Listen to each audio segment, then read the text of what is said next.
উনি ট্রাফিক আইন মেনে চলেন, ট্রাফিক আইন মেনে চলেছেন, ট্রাফিক মেনে। এই ট্রাফিক আইন মেনে চলার কারণে আজকে আমরা আসলে চলছি দেখছি, কিন্তু ট্রাফিক আইন মেনে চলার কারণে আমাদের অনেক কিন্তু ট্রাফিক জ্যাম কিন্তু এখন আমাদের অনেকটা কমে গেছে। আমি নিজেও করি, আপনারা হয়তো করেন। ট্রাফিক জ্যাম আগের মতো নাই। আগে ছিল ঘন্টায় 4 কিলো চলতো। এই ট্রাফিক আইন মেনে পর থেকে আমরা দেখি যে এখন ঘন্টায় 5 কিলো চলে মাননীয় স্পিকার। এইগুলো হচ্ছে আমাদের প্রধানমন্ত্রীর যে উনি যে বলেছিলেন যে আমি আমাদের হযরত মুহাম্মদ সাল্লাল্লাহু আলাইহি ওয়াসাল্লাম ওনার ন্যায়পরায়ণতা ভিত্তিতে আমরা দেশ চালাবো, এগুলো কিন্তু তার প্রমাণ।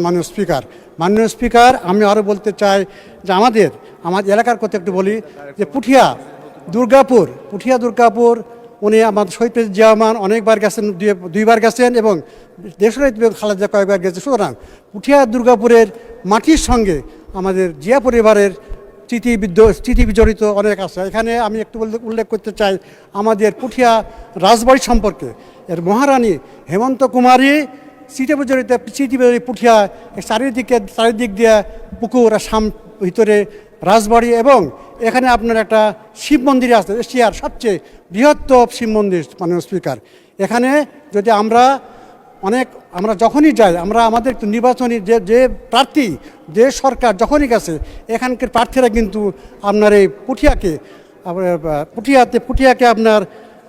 পুঠিয়াকে পর্যটন নগরী কথা বলেছেন মাননীয় স্পিকার।